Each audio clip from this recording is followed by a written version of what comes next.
Dr. Pedai, something in the news, which is the Fixodent cream, basically the denture cream, which the adhesive which people put on when the denture get loose, which is not because the dentures get bad, but because their gums are shrinking. But anyway, they need quite often this cream. And there has been news out there that there's too much zinc in it. And while the body does need zinc, too much is too much of everything. And apparently some people have gotten nerve damage, physically and mentally. I've seen it on television now. Whether they got it from that, I think has to be proven, but maybe you know better than that. Shed some light on that problem with the cream and how it can be fixed. Well, basically, denture adhesives and creams, Helmut, are nothing more than something to take up some space, and that's all they are. And they're just not only on your shelf but in your mouth. So get the idea that whatever they're composed of is nothing more than a glue, so to speak, that's supposed to be acceptable to the body. You got it. That takes up space. Get the idea? Yeah. Whether there's harmful chemicals in this or not, because of the zinc controversy, I'm not 100% sure on that. We'll let the manufacturers handle that. That's their gig to handle. But anything that's not supposed to be in the body, if done in excess, is going to be harmful. So if there is too much zinc in it, and zinc's a wonderful supplement for your body to have. Right. Obviously, too much zinc, just like too much of any other supplement, is going to be harmful. Now, the point that I'm getting at here is that it doesn't, even if it was perfectly safe to use, why would you want to have gunk, goo, or glue in your mouth to hold, let's use an upper denture as an example.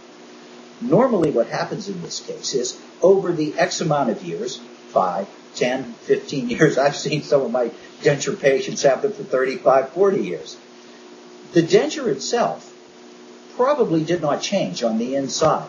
Part of the denture would fit against your mouth. What changed was the gum and the bone structure in your mouth. Just like we all change as time goes on, putting on weight, losing weight, that sort of thing.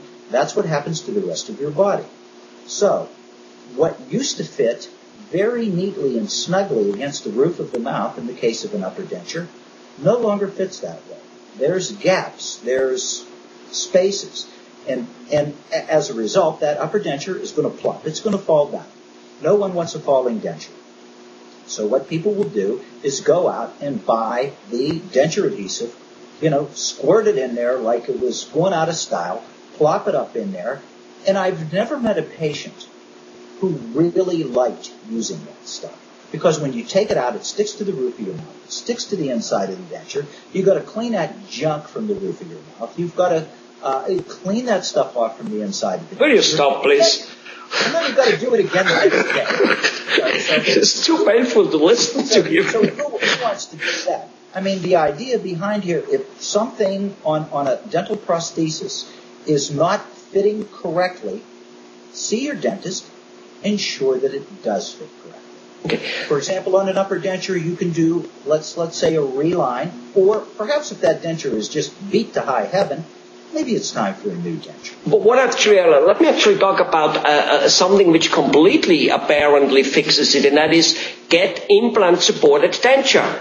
Precisely. Couple to 3 implants, whatever. Every person will have a different reason, and it depends on the bones, whatever they need. It's still very, very cheap compared to lots of dentures. And you tell me, with an import supplanted denture compared to a normal one, where you can't eat an apple, you can't chew on a spare rib, you always feel a little uncomfortable it falls out. It might not fall out, but it feels like that. Do you know what I mean? Yes. Like a shaky car, you kind of go, I think it's going to fall apart. It doesn't, but it feels like that, and it's just not good.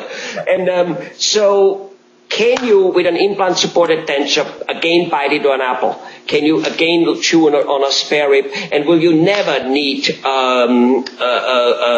cream anymore, this adhesive, the glue? I've done cases with implant-supported dentures, and the patients just love them. They just love them. First of all, let's take, for example, an upper implant-supported denture. You no longer have to have all of the plastic, which is called the acrylic, the pink part, across the roof of your mouth. So these things are supported just around the ridge in the front, and they're fixed into position. So they're going to work as close to your natural teeth as anything can. And people love them because once they get them, they're able to bite into steaks, apples, chew, whatever. No glue, no gunk, no in, no out. Easy Beautiful. to keep clean. And just with today's technology, if the case is planned correctly, the patient will have great success with it.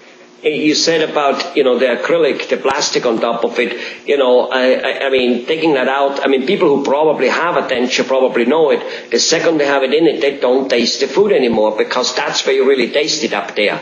It's not quite so much in the tongue and, a little bit, but not, most of it is up there in the gum. And once you have this plastic or metal, whatever it's made, you don't taste it. But so you say with the implant supported denture, you can take this off and you now actually, you can taste it again. Absolutely. Absolutely. It does interfere with people's taste, and you just no longer have that in there. So people can enjoy food a whole lot more. Beautiful. Good news.